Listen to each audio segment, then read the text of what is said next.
জানুয়ারি সোমবার রাত ৮টায় খালেদ মহিউদ্দিন আছে এডিটর স্পিকে। জানিয়ে দিচ্ছি শিরোনাম। নির্বাচন নিয়ে সংলাপের সম্ভাবনা নাকচ করলেন ওবায়দুল, অর্থবহ আলোচনা চান ফখরুল।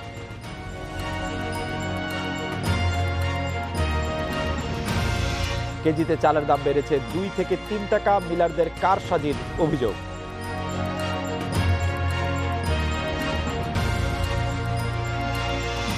ফি জমার দীর্ঘ সময় পরও পাওয়া যাচ্ছে না ডিজিটাল ব্লু বুক, শিগগিরই সমাধানের আশ্বাস বিআরটিএর।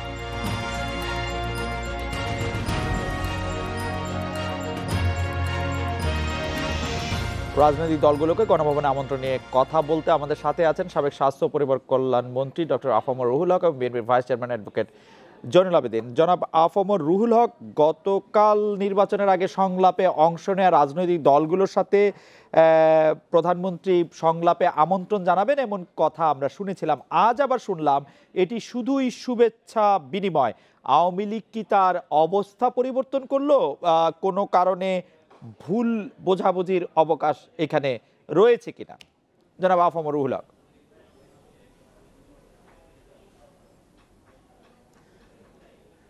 ধন্যবাদ খালেদ।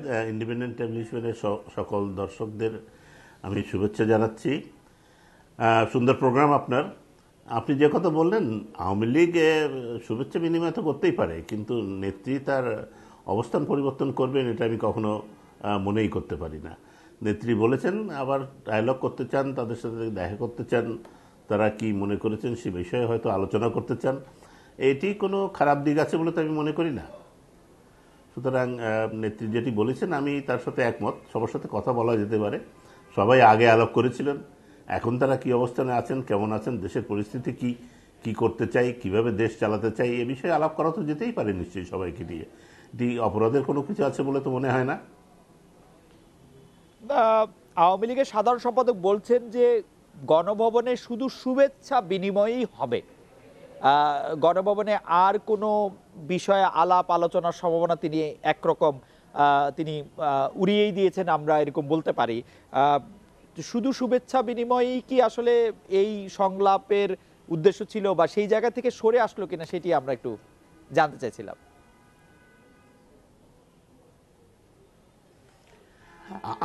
আমি কখনোই মনে করি না জননেত্রী শেখ হাসিনা যে কথা বলেছেন তিনি তা মিন করেছেন। যে কথা বলতেই পারেন, আর জননেত্রী শেখ হাসিনা যখন বলেন তখন চিন্তা করেই বলেন, এবং চিন্তা করেই যখন বলেছিলেন আমি সেখানে ছিলাম এবং শুনেছি যে আলাপ করা যেতে পারে বা আলাপ হতে পারে, যারা আগে আলাপ করেছিলেন তাদের সাথে আবার বসতে পারি, এটি আমি মনে করি তিনি বলেছেন। সাধারণ সম্পাদক সাহেব অবশ্যই তার ইন্টারপ্রিটেশন দিতেই পারেন, এবং কোনো নেগোসিয়েশন হবে বলে আমি মনে করি না। আমার মনে হয় আমার সাধারণ সম্পাদক সাহেব সেটিই মতো হয়তো বা বলেছেন। যেমন কোনো দল তারা বলছে যে আবার নির্বাচন দিতে হবে, এটি বললেই আমরা আলাপ করতে যাব, এই সব কোনো প্রসঙ্গ আলাপ হবে এটি আমি কল্পনা করতে পারি না। আমার মনে হয় সাধারণ সম্পাদক হয়তো সেসব বিষয়েই আলাপ করতে চেয়েছেন বা ইঙ্গিত দিয়েছেন যে ওইসব কোনো কিছু হবে না, আমরা আলাপ করতে পারি, আমাদের মত বিনিময় করতে পারি, কিন্তু আবার নির্বাচন হবে কিনা, আবার নতুন করে নির্বাচন করতে হবে, এইসব কোনো কিছু হওয়ার কোনোই সম্ভাবনা আমি দেখি। ডক্টর হক, আপনার কাছে আমরা আবার আসবো। অ্যাডভোকেট জয়নুল আবেদিন, বিএনপি বলছে যে সংলাপের এজেন্ডা তো আমরা জানি না, নিঃসন্দেহে যখন আমাদের এজেন্ডা জানাবেন তখন আমরা সেই বিষয়ে বিবেচনা করব। এজেন্ডার মধ্যে আসলে কি থাকলে বিএনপি নির্বাচনে আসবে? শুভেচ্ছা বিনিময়ের জন্য বিএনপি যাবে না, এমনই বিএনপির অবস্থান কিনা?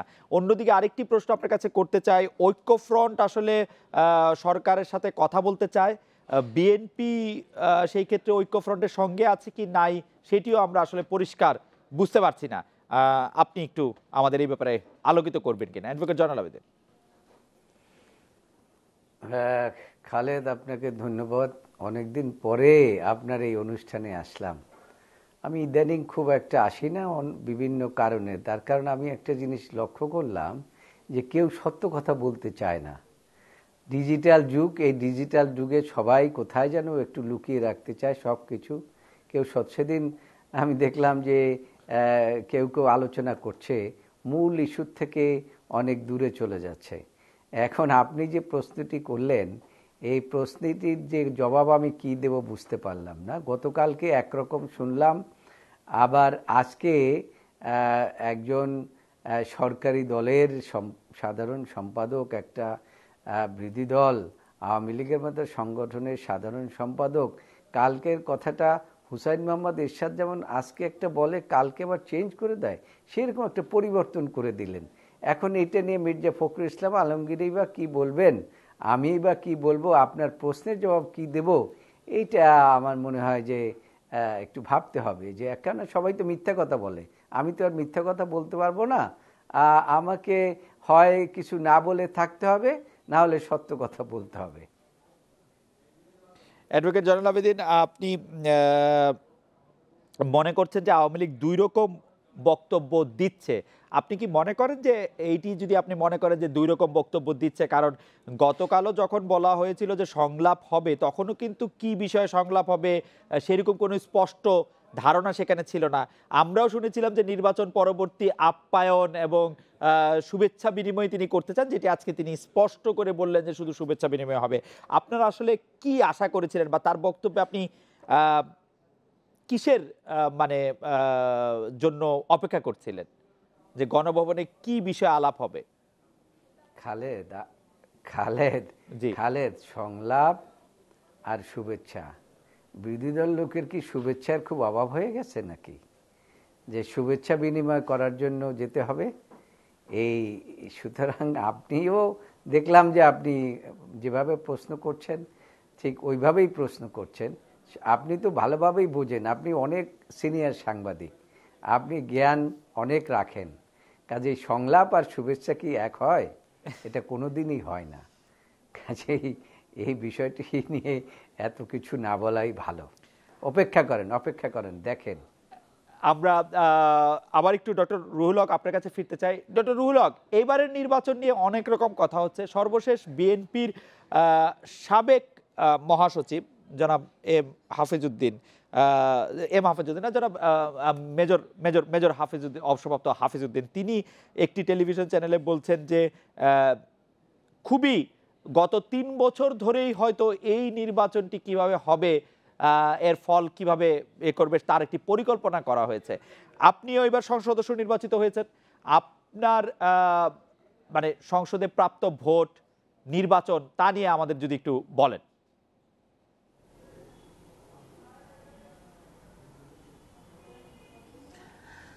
ধন্যবাদ।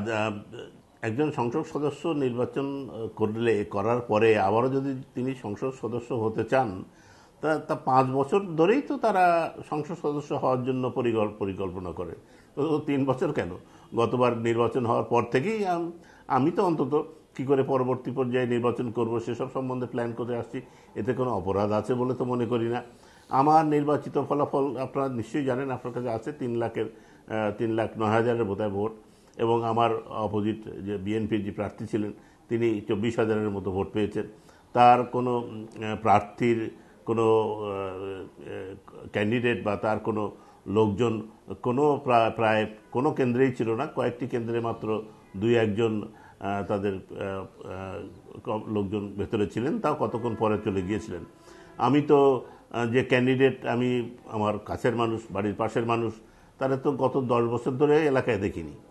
আমি এলাকায় যখন মিটিং করেছি তাদেরকে জিজ্ঞেস করেছি, আপনারা কি চেনেন ওনাকে? বলেন না, আমরা কোনো দিনই দেখিনি, নির্বাচনের আগে দেখিনি, 10 বছর ধরে দেখিনি। তাহলে তিনি 24,000 ভোট তো অনেক পেয়ে ফেলেছেন।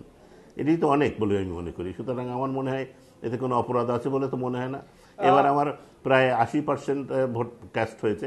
গতবার 2008 সালের মানে নির্বাচন যখন হয়েছিল তখন 94-95% ভোট হয়েছিল, আর এবার মাত্র তো 80, একটু 79%, 79 সামথিং বোধহয় ভোট আমার ডক্টর হক, মানে কি কারণে বিএনপির এজেন্টরা থাকলেন না? যেই 2-1 জন গিয়েছিলেন তারা চলে গেছেন, সেটি কি আপনি জানেন? মানে তাদেরকে কি আসলে বের করে দেওয়া হয়েছে বা আসার আগে হুমকি ধমকি দেওয়া হয়েছে, এরকম অভিযোগ কি আপনার কানে আসছে?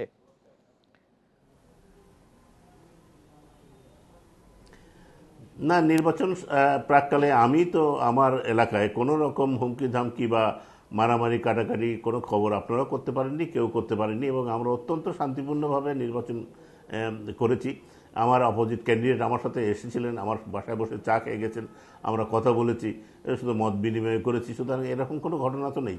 তবে আমরা অত্যন্ত আশ্চর্য যে তারা আগের দিন থেকে বলছিলেন ভোর রাতে যে জড়ো হবেন, এই দখল করবেন, এই চৌকি দিবেন, কিন্তু তার আগের দিন কেন আমরা তো অনেক দিন থেকে দেখছি না, এমনকি নির্বাচনের দিনও তাদেরকে কোথাও খুঁজে পাওয়া যায় নাই। তো এইটি তো আমরাও আশ্চর্য হচ্ছি যে কি অবস্থা, কি ব্যাপার, তারা কি নির্বাচন বয়কট করে চলে গেল নাকি। আমি বরং বিভিন্ন জায়গায় টেলিফোন করে জিজ্ঞেস করছি বিএনপি কি নির্বাচন বয়কট করেছে নাকি এর মধ্যে, বলে না সেরকম তো কোনো ঘটনা নেই। সুতরাং প্রশ্নের উত্তর তারাই দিতে পারবেন যে কেন তারা এই ঘটনাটি ঘটলেন। এবং আমাদের একজন অত্যন্ত সিনিয়র আমাদের ব্যক্তি আমাদের সাথে রয়েছেন, অ্যাডভোকেট সাহেব রয়েছেন, তিনি বরং বলতে পারবেন যে তাদের প্রক্রিয়া কি। সারা দেশব্যাপী যখন আমরা টেলিফোন করে শুনলাম যে এরকমই অবস্থা, তখন আমরাও তো অত্যন্ত আশ্চর্য হয়ে দেখেছি এবং লক্ষ্য করেছি যে তাদের কোনো লোকজন কোথাও নেই। আমার এলাকায় কেউ কিছু বলতে পারবে না যে আমরা অন্তত সাতক্ষীরা 3 আসনের কোনো জায়গায় কোনো অপ্রীতিকর কোনো ঘটনা ঘটেছে। রাতে ভোট মেরে রাখা হয়েছে এরকম কোনো অভিযোগও কেউ করে নাই সাতক্ষীরা 3-এ? রাতে 30% ভোট দেওয়া হয়েছে বা ওরকম অভিযোগ কি উঠেছে আপনার কেন্দ্রে? না, আমার ওখানে কেউ করেনি, আর না এরকম তো কেউ করেন নেই। এবং যেটি সবার আমরা একটু অ্যাডভোকেট জয়নাল আবেদিন আছেন আমাদের সঙ্গে, অ্যাডভোকেট জয়নাল আবেদিনের কাছে যাচ্ছি। অ্যাডভোকেট জয়নাল আবেদিনও এবার নির্বাচনে অংশগ্রহণ করেছেন। অ্যাডভোকেট জয়নাল আবেদিন, মানে বিএনপি বলছে যে নির্বাচনটি ভালো হয় নাই, নির্বাচনটিতে অনেক কারচুপি হয়েছে, জালিয়াতি হয়েছে, কিন্তু আসলে আমরা কিন্তু বিএনপি যেসব অভিযোগ করেছে সেসব অভিযোগগুলি মানে আমরা শুনেছি ভোট গ্রহণের পর, রেজাল্ট শেষ হওয়ার পর থেকে সেই অভিযোগগুলি আসতে শুরু করেছে। যদিও বিএনপি বলেছে যে তারা জানতো রাতের অন্ধকারে এই সিল মারা হয়েছে, সকালে ভোটে ঢুকতে দেওয়া হয়নি, কিন্তু বিএনপি আনুষ্ঠানিকভাবে জিনিসগুলি জানিয়েছে হচ্ছে ভোট গ্রহণ শেষ হওয়ার বা রেজাল্ট আসার পর। আপনার অভিজ্ঞতা একটু শুনি অ্যাডভোকেট জয়নাল আবেদিন। খালেদ, আপনার একটু আগে যে প্রশ্ন করলেন সেগুলো আমি শুনলাম, আর কি জবাব আপনি আশা করেছিলেন তাও বুঝতে পারি না।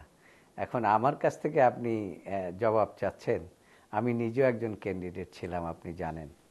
আমি অনেক চেষ্টা করেছি যে ইলেকশনটাকে একটা ক্রেডিবল যাতে থাকে, প্রশাসনের সাথে আলোচনা করেছি, সর্বপ্রকার আলোচনা করেছি, কিন্তু শেষ পর্যন্ত দেখা গেল যে আমার প্রায় 16টি থেকে 18টি সেন্টারে কোনো এজেন্টই থাকতে পারল না।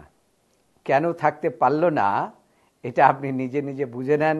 আর বাকি প্রায় 120টি সেন্টারে যে ভোট হয়েছে সেখানে ভোট হয়েছে আপনার 40 থেকে 45%, এবং সবগুলো সেন্টারে ধানের শীষ, অর্থাৎ আমি ফার্স্ট হয়েছি। কিন্তু 14টা সেন্টারে দেখা গেল 80% ভোট হয়ে গেল, আমার লোকজনরে পিটিয়ে বাইর করে দিল, এবং সেখানে একের পর এক সিল মেরে দিয়ে বাক্স ভর্তি করে ফেললো, 80 থেকে 90% ভোট হয়ে গেল। এই ভোটগুলা কারা দিল? আপনি একটু দয়া করে এই জিনিসটা, আপনি তো সিনিয়র সাংবাদিক, আপনার অনেক বছরের অভিজ্ঞতা, কাজে এটাকে আপনি বিবেচনা করেন যে 134টা সেন্টারের মধ্যে 120টি সেন্টারে ভোট হইল 40%, যেখানে উভয় পক্ষের এজেন্টরা থাকতে পারলো, আর যেই জায়গায় ধানের শীষের এজেন্টরা থাকতে পারলো না সেখানে 80 থেকে 90% ভোট কাস্ট হয়ে গেল। তাহলে এটাকে কি নির্বাচন বলা যায়? এই নির্বাচন, হায় রে আমার দেশ, হায় রে আমার গণতন্ত্র, এরকম নির্বাচন আমি তো ভালো কথা, আমার বাবার বয়সেও কেউ দেখেছে কিনা, আপনি নিজেও কখনো দেখেছেন কিনা, যদি আপনি ফিজিক্যালি গিয়ে থাকেন তাহলে আমি বুঝবো। জয়নাল আবেদিন, আপনি কি বলছেন যে 140টি কেন্দ্রের মধ্যে 18টি কেন্দ্রের ফলাফলই আসলে পুরো নির্বাচনকে বা পুরো আসনের নির্বাচনের ফলে প্রভাবিত করেছে? এটা আমার এলাকায়। আর অন্য এলাকাটা যদি শোনেন, আমি বরগুনায় ফোন করেছিলাম, বরগুনায় আমাদের খন্দকার মাহবুব হোসেন সাহেব ছিলেন, ওখানে মতিউর রহমান ছিলেন। আমি বললাম যে আপনাদের অবস্থা কি? কয় রাত 12টার আগেই আমাদের সব ভোটের বাক্স ভরে টরে নিয়ে গেছে, আর আমাদের সব এজেন্টদেরকে বলে দিয়ে গেছে যে আমরা যেন কালকে কেউ না যাই। তারপরে আরো শুনবেন একটি বাস্তব ঘটনা শোনেন। ওনাদের ওখানে এক ভদ্রলোক গেছিলেন ভোট দিতে, তো ভোট দিতে যাওয়ার পরে সে তার ভাগনা করে নৌকা, তো তাকে বলছিল, ভাগনা আমি একটা ভোট দিতে আসছি, আমি তো ঢাকায় থাকি, এইবার এই প্রথম ভোট দিতে আসছি, আমি একটু ভোট দিতে চাই। বলে, মামা এটা কি ভোট দেওয়াটা কি খুব জরুরি? তাই বলে যে, বেটা আমি এত কষ্ট করে আসলাম, ভোট দিতে পারবো না, এটা কেমন কথা? পরে বললো যে, মামা আসতে পারেন কিন্তু আপনার ভোটটা তো নাই, আমি একটা ব্যালট পেপার দিতে পারি, আপনি সিল দিতে পারেন, আপনি এখন কিসে ভোট দেবেন সেটা আপনার ব্যাপার। তবে ওই ব্যালট বাক্সটা আপনি কি ব্যালট পেপারটা আমি হয়তো আপনাকে দিতে পারি, তাই আপনার এখানে আসার দরকার নাই, আমি ব্যালট পেপারটা আপনার বাড়িতে নিয়ে আসি, আপনি বরং সেটা সিল দিয়ে দিলে আমি ওখানে দিয়ে দিতে পারবো। তো এই হলো মামু ভাইগনার ভোটের অবস্থা। তো সেই ক্ষেত্রে আপনি কি কি আশা করেন, কি আশা করেন, কি আশা করেন আমি তো বুঝতে পারতেছি না। আমি তো এইটাকে কোনো ভোটও বলতে পারি না, আমি এইটাকে কি বলবো তাও আমি আমার জীবনে আমি এরকম দেখি নাই, শুনিও নাই। তখন একটু ডক্টর রুহুল হক আপনার কাছ থেকে জানতে চাইবো যে প্রধানমন্ত্রী আহ্বান জানিয়েছেন যে মানে শুধু গণভবনের নিয়ন্ত্রণের কথাও না, প্রধানমন্ত্রী আহ্বান জানিয়েছেন যে সংসদে আসার জন্য যেসব বিরোধী দলের নেতা বা যারা রয়েছেন তাদেরকে সংসদে আসার জন্য। বিরোধী দল থেকে তারা সংসদে এলে তারা কি মর্যাদা পাবে, কিরকম ভাবে তাদেরকে ট্রিট করা হবে, সেই ব্যাপারে কোনো সিদ্ধান্ত আওয়ামী লীগ দলের মধ্যে হয়েছে কিনা বা আওয়ামী লীগের সংসদীয় দলের মধ্যে হয়েছে কিনা সেই ব্যাপারটা আমরা আপনার কাছে একটু জানতে চাইব ডক্টর রুহুল হক।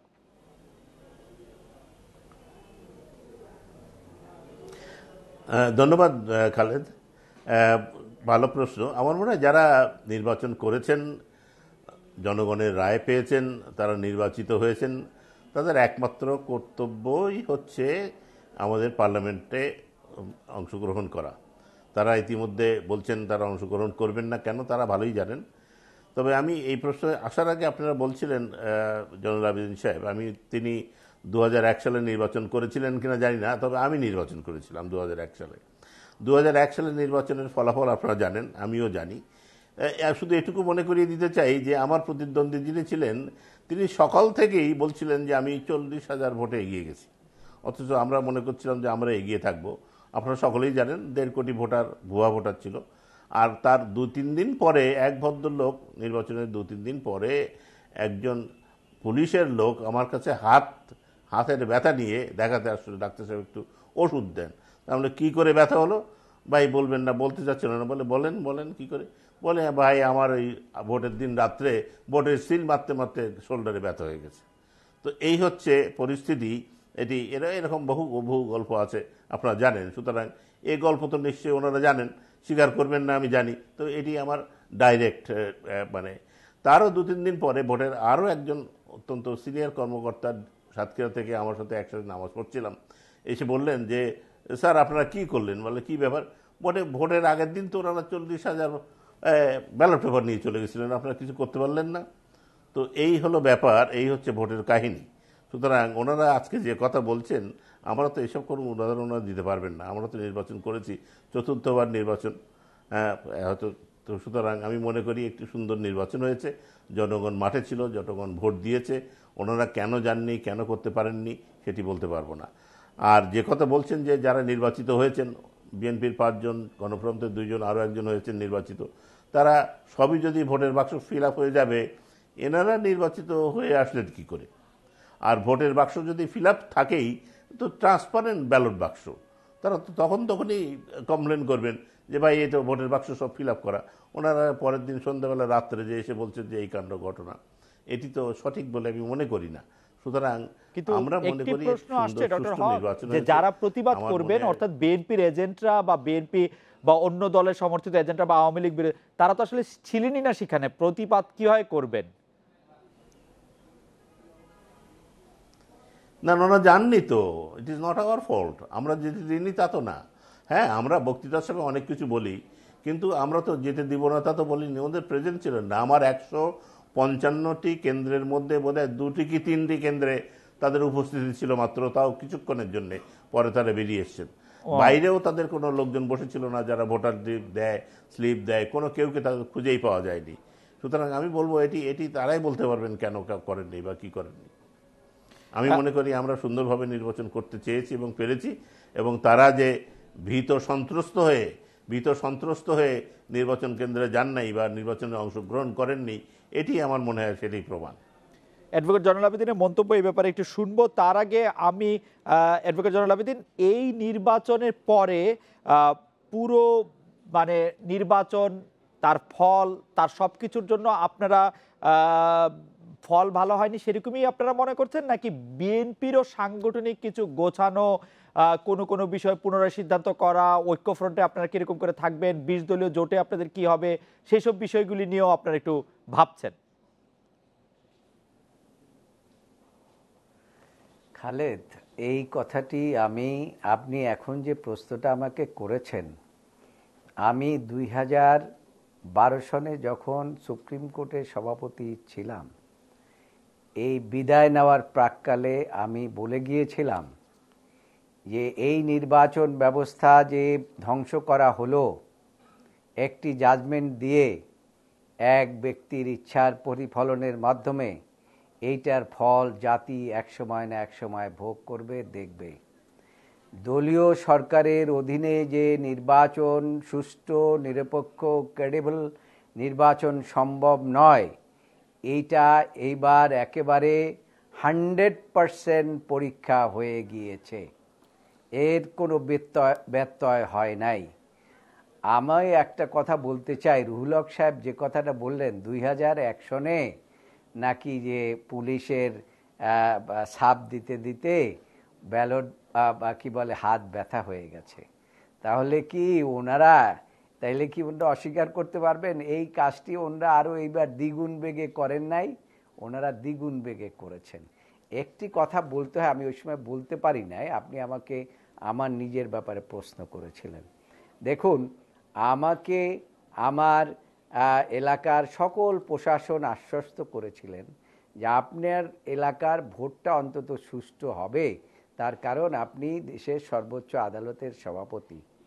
কিন্তু আমি নিজেই দেখলাম, আমি বললাম যে কেন সুষ্ঠু হবে, বলল যে আমরা এখানে সব প্রকার দৃষ্টি রাখব। কিন্তু পরবর্তীতে দেখলাম যে প্রায় 16 থেকে 20টি সেন্টারের মধ্যে তাদের মানে এমন একটি অবস্থার সৃষ্টি হলো, সেখানে আমি পাঠালাম যে ওখানে দেখেন ব্যালট বাক্সে সিল দেওয়া হচ্ছে, কিন্তু যাদেরকে পাঠাইলাম তারাই গিয়ে ওখানে কাজটি সেরে ফেলেছে সহযোগিতা। আমার কোনো এজেন্ট থাকতে পারল। রুহুল হক সাহেব তো বললেন যে এজেন্ট দেন, আপনি যদি নাম চান আমি নাম দিয়ে এজেন্ট দেব। এজেন্টদের উপরে এত অত্যাচার করা হয়েছে, শেষ পর্যন্ত শুয়ে ফেলেছে, থাকতে পারে নাই।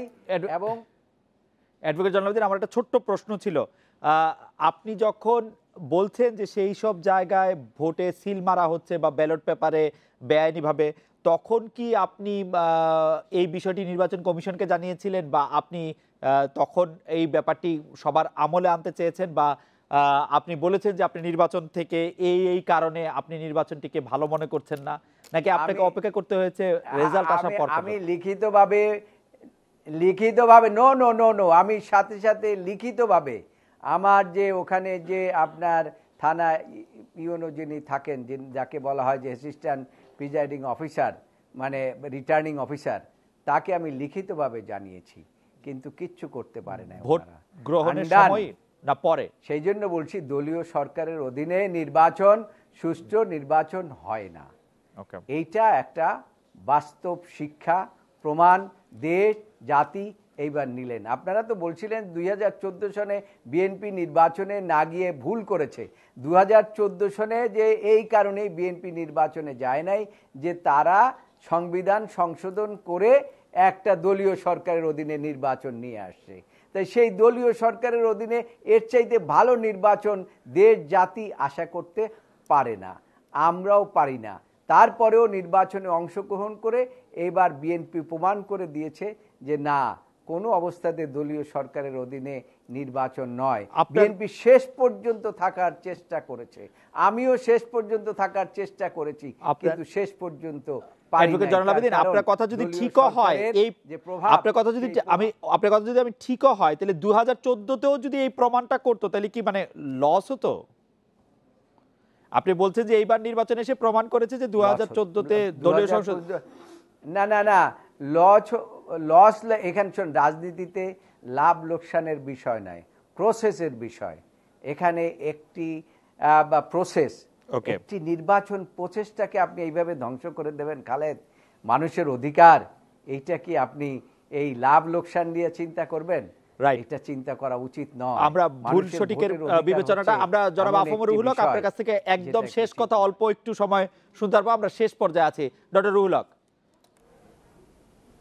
অ্যাডভোকেট জয়নুল আবেদিন বলছেন যে নির্বাচন প্রক্রিয়া, নির্বাচন ব্যবস্থাটা শেষ যে করে আমি দেওয়া হোক। প্রথমে বলতে জি, চাই যে 2014 সালের কথা বলতে গেলে অনেক লম্বা কথা, জি, যে 2014 সালের কথা বলতে গেলে তো অনেক বড় কথা। মানুষ মেরেছেন, গাছ কেটেছেন, রাস্তায় কবর করেছেন, সমস্ত দেশে অত্যাচারে মানুষ হাজার হাজার মানুষ পুড়িয়ে মেরেছেন, সেই সেটা কি নির্বাচন প্রক্রিয়া হলো? আর 2000 এই এবারের কথা আপনি যেটা বলছেন, আমরা তো সমস্ত কেন্দ্রে আপনারা বলেছিলেন চৌকি দিবেন, ভোরবেলার লোক পাঠাবেন, বাড়িতে যাবেন। আমরা তো কেন্দ্রে কেন্দ্রে লোক পাঠিয়েছি, আমরা তো কাউকে খুঁজে পাইনি। রাত্রে তো কাউকে দেখা যায়নি, সন্ধ্যেবেলা দেখা যায়নি, ভোরবেলা দেখা যায়নি, সকালবেলা ভোটার আপনাদের কাউকে দেখা যায়নি। আর 2014 সালে যে কাজটি করেছেন, সে কাজটি করে যে আপনারা ভোট থেকে বিরত ছিলেন, এবার নির্বাচিত হয়েছেন, আবার তারপরেও আপনারা পার্লামেন্টে আসতে চান না। আমি আশা করি আপনারা এই ভুলটি করবেন না। আপনারা নির্বাচিত হয়েছেন, কে আপনারা পার্লামেন্টে আসুন, আপনাদের যে বলার কথা তা পার্লামেন্টে বলুন, মানুষ শুনুক, দেখুক যে আপনারা কি করতে চান। আপনারা জামাতকে ছেড়ে আবার নির্বাচন করে জনাব আফমর রুহুল হক, জনগণের আপনাকে পাশে ধন্যবাদ। অ্যাডভোকেট জয়নুল আবেদিন একটি কথা হয়তো বলতে চাইছিলেন, আমরা শুনতে পারবো একটি কথা। করব না, এই সরকারের অধীনে আর নির্বাচনে আমরা যাব না। ডক্টর রুহুল হক, অ্যাডভোকেট জয়নুল আবেদিন, আপনাদের অনেক ধন্যবাদ। নতুন বছরের শুরুতেই চালের দাম কেজি প্রতি 2 থেকে 3 টাকা বেড়েছে। এ নিয়ে কথা বলতে আমাদের সাথে বগুড়া থেকে আছেন শাহজাহানপুর চাল কল মালিক সমিতির সভাপতি মোহাম্মদ আরিফ হোসেন, এবং খুলনা থেকে আছেন চাল ব্যবসায়ী রাজু আহমেদ। তবে জনাব আরিফ হোসেন, আমরা দেখলাম নির্বাচনের পরেই চালের দাম হঠাৎ করে বেড়ে গেল, এবং এই চালের দাম বাড়ার সাথে কিসের সম্পর্ক বেশি তা বলতে গিয়ে বাণিজ্যমন্ত্রী বলছেন এই মুহূর্তে কৃষকের কাছে চাল নাই, চাল আছে হচ্ছে মিলারদের কাছে, ধান আছে হচ্ছে মিলারদের কাছে, তাই মূল্যবৃদ্ধির যৌক্তিক কোনো কারণ নাই। আপনারা কি ইচ্ছা করে, বা যেটি বলা হচ্ছে যে অনেকে বলছেন কারসাজি করে চালের দাম বাড়ালেন? জনাব আরিফ হোসেন।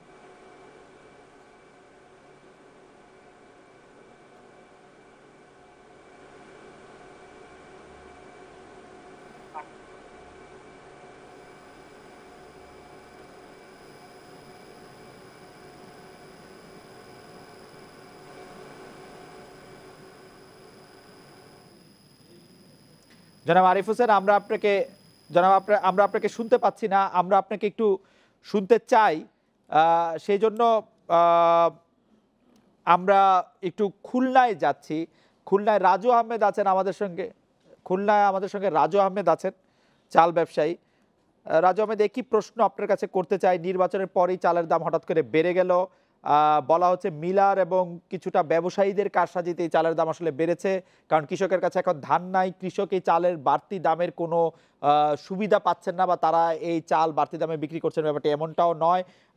আপনি কি বলবেন আসলে কেন চালের দাম বাড়লো এখন, জনাব রাজু আহমেদ?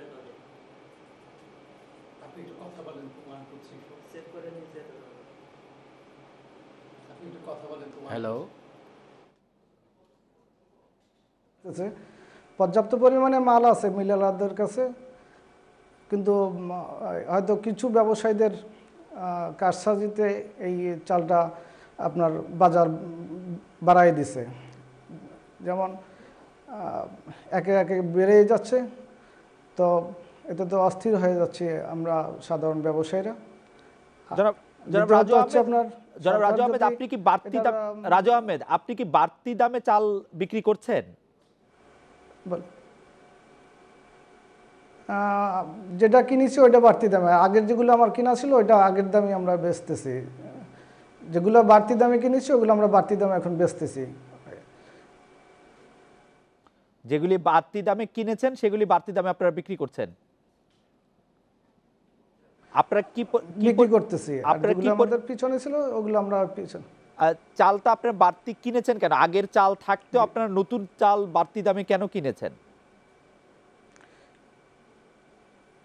আগের চাল তো পর্যাপ্ত ছিল না, আমাদের লিমিটেড ছিল, পরে আমাদের খরিদ্দারের চাহিদা অনুযায়ী আমাদের মাল কিনতে হয়, সেই হিসাবে আমাদের মাল কিনে ওইটা আবার বাজার দামে বেচতে হয়। তার মানে কম দামে কেনা চাল এখন আর আপনাদের কাছে নাই, আপনাদের কাছে যা আছে সব বেশি দামে কেনা চালই আছে?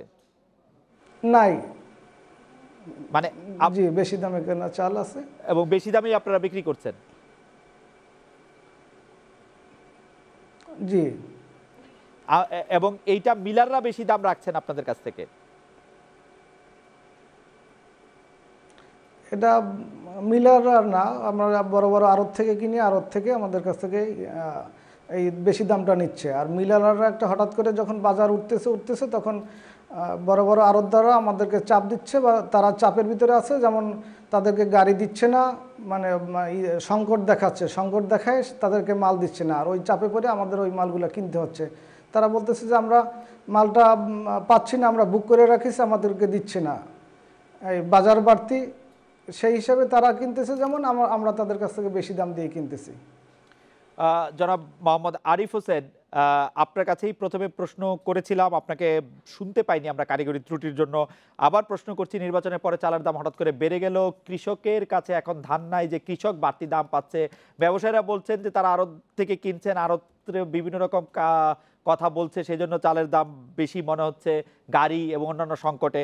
অনেকেই বলছেন মিলারদের কারসাজিতেই আসলে চালের দাম বেড়েছে। আপনি একজন চালকল মালিক সমিতির সভাপতি, আপনার কাছে জানতে চাইবো যে আপনারাই কারসাজি করে চালের দামটি বাড়ালেন কিনা? যে না জানি, এটা ভুল তথ্য। আমরা বগুড়াতে যে চালটা বিক্রি করতেছি 48 টাকা, সেই চাউল ঢাকায় বিক্রি হচ্ছে 65 টাকা। এটা কিসের জন্য হচ্ছে ঢাকার বড় বড় আড়তদারে ভালো জানে। আপনি যদি বলেন যে 48 টাকা কেজি দরে কত টন চাল নেবে ঢাকার আড়তদারেরা, আমরা এখান থেকে লোড দেব। আর মোটা চাউল দেব 28 থেকে 30 টাকার মধ্যে লোড দেব। মোটা চাউল প্রচুর পরিমাণে, যখন 2-4-5 লাখ টন চাউল চাইলেও আমরা 30 টাকার মধ্যে চাউল দিতে পারবো মোটা চাউল। সরকার যদি চায় আরও 10 লাখ মেট্রিক টন চাউল কিনবে, আমরা 2 মাসের মধ্যে এই চাউল সাপ্লাই দেওয়ার মতো তহবিল আমাদের আছে, বা পজিশন আছে বগুড়াতে বা নওগাঁতে, উত্তর অঞ্চলে।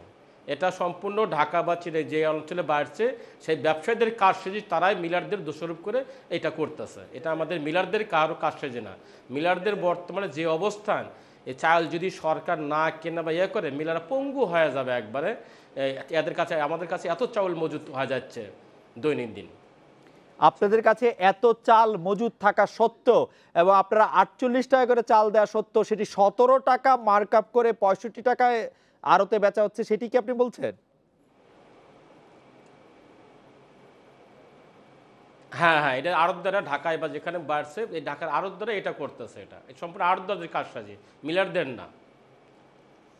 আপনি আমাদের বগুড়াতে বর্তমান খুচরা বিক্রি হচ্ছে 48 থেকে 50 টাকা, সেখানে পাইকারি 48 টাকা যদি হয়, কত টন চাল নেবে ঢাকার আড়তদাররা? আমরা লোড দিয়ে দেবো, অটো মিল থেকে, হ্যাসকিং মিল থেকে, বিভিন্ন মিল থেকে দিয়ে দেবো আমরা। এই প্রসঙ্গে একটু আমরা চাল ব্যবসায়ী রাজু আহমেদের কাছে আবার ফেরত আসি। রাজু আহমেদ, চালের তো কোনো সংকট নাই, মিলাররা বরং বলছেন যে চাল আসলে বিক্রি করতে হবে, যদি সব চাল বিক্রি না করা যায় তাহলে তারা সংকটে পড়বেন। এ তো প্রচুর পরিমাণে মজুদ তাদের রয়েছে, তার মানে মজুদের সংকট নাই, পরিবহনের সংকট নাই, ব্যবসায়ীরাই, উনি আড়তদারের কথা বলছেন, আপনিও আড়তদারের কথা বলছেন, ব্যবসা মানে আড়তদার এবং খুচরা ব্যবসায়ীরাই কি চালের দাম বাড়াচ্ছেন আসলে?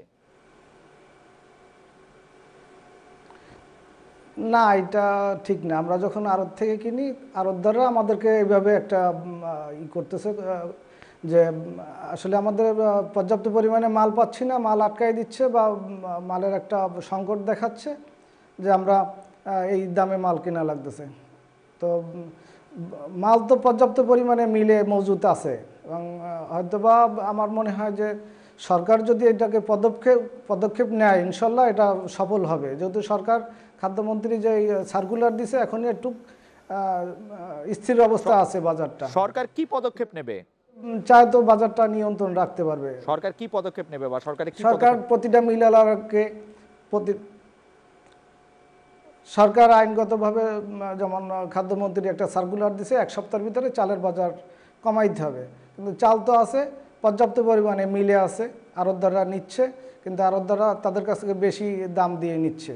এটা তারা স্পষ্টভাবে বলতেছে যে আমরা এইভাবে আমাদের রেট, যেমন 2 টাকা 3 টাকা পার কেজিতে বাইরে গেছে। রাজু আহমেদ, আপনাকে ধন্যবাদ। জনাব আরিফ হোসেন, আড়তদাররা যদি এরকম অন্যায়ভাবে হঠাৎ করে কোনো কারণ ছাড়া চালের দাম বাড়ায়, তাতে তাদেরকে আসলে কোনোভাবে শাস্তি বা জরিমানার সম্মুখীন করা উচিত বলে আপনি মনে করেন কিনা, বা সরকার এখানে কি করার আছে? জনাব আরিফ হোসেন। আমি মনে করি সরকার বাজার মনিটরিং করে কেন আড়তদাররা বাড়াচ্ছে, এটা মনিটরিং করে ওদেরকে শাস্তির ব্যবস্থা আনা উচিত। কেন আমরা তো চাই ওরা নেক, আমরা বলছি তো 48 থেকে 50 টাকা কেজি কাটারি চাউল উন্নত মানের চাউল আমরা বগুড়া থেকে সাপ্লাই দেবো, ওরা নিয়ে নেক, আমরা দিচ্ছি। কেন ওরা বাড়াচ্ছে? সরকার মনিটরিং করুক, করলে তাহলে বাজারটা স্থিতিশীল চলে আসবে। জনাব আরিফ হোসেন এবং জনাব রাজু আহমেদ, আপনাদের অনেক ধন্যবাদ। নির্ধারিত ফি জমা দিয়ে বছর পর বছর ঘুরেও machine readable digital blue book পাচ্ছেন না যানবাহন মালিক। এ নিয়ে কথা বলতে আমাদের সাথে সহকর্মী আদিলুর রহমান রয়েছেন। আদিলুর রহমান, আপনার প্রতিবেদন আমরা দেখছি প্রতিদিন লম্বা লাইনে দাঁড়িয়েও কার্ড না পেয়ে হতাশ হয়ে ফিরছেন মালিকেরা। কিন্তু এই চিত্র কত ভাগ মালিকের ক্ষেত্রে সত্য? কেউই কি ঠিক সময়ে ব্লু কার্ড পাচ্ছেন না? এসব ক্ষেত্রে বিআরটিএ তাদেরকে কি কারণ দেখাচ্ছে? তাদের নতুন কোনো তারিখ দেওয়া হয়েছে কিনা? আদিল। দেখুন, আমরা বিআরটিএতে গিয়ে যখন প্রতিবেদনটি করি তখন বিভিন্ন মালিকের সঙ্গে কথা বলেছি এবং তাদের যে বারবার তারিখ পরিবর্তন করা হয়েছে সেই বিষয়টিও আমরা দেখেছি এবং আমরা সেখানে দেখেছি যে 2017 সালে 555 টাকা ফি জমা দিয়ে যে ডিজিটাল ব্লু বুকের জন্য যিনি আবেদন করেছিলেন তিনি এখন পর্যন্ত তার সেই ডিজিটাল ব্লু বুকটি সেটি পাননি। এর মধ্যে তাকে 3 বার বা কাউকে 4 বার তারিখ পরিবর্তন করা হয়েছে এবং আপনাকে জানিয়ে রাখি যে এই তারিখ যদি পরিবর্তন ঠিক সময়ে না করা হয় এবং সড়কে যদি ট্রাফিক পুলিশ ধরে তাহলে কিন্তু ওই মালিকের বিরুদ্ধে আবার মামলা দেওয়া হচ্ছে। অর্থাৎ যেসব যানবাহন মালিক আছেন তারা কিন্তু বারবার করে বিআরটিএতে ঘুরছেন এবং তারিখ পরিবর্তন সময় মতো না হলে সেক্ষেত্রে কিন্তু তাদেরকে মামলার একটি ভোগান্তি সেটিও কিন্তু পোহাতে হচ্ছে এবং এই বিষয়টি নিয়ে আমরা বিআরটিএর সাথে কথা বলেছি। বিআরটিএর যিনি রোড সেফটির পরিচালক তিনি আমাদেরকে বলছেন যে মাঝে কিছুদিন এই কার্ডটির সংকট ছিল।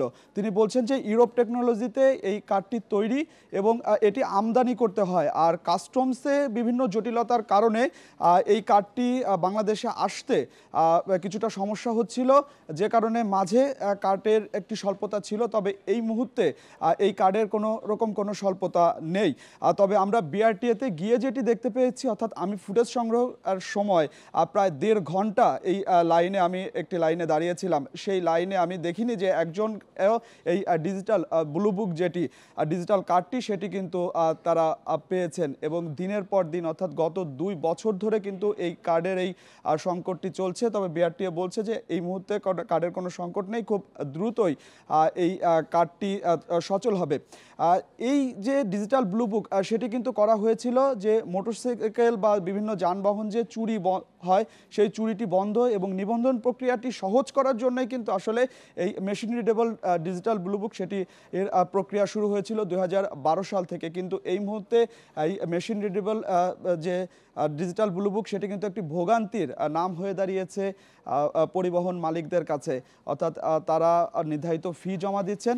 আদিলুর রহমান, আপনাকে অনেক ধন্যবাদ। এই ছিল আজকের রেডিও স্পিকে আমন্ত্রণ আমাদের পরের আয়োজনে।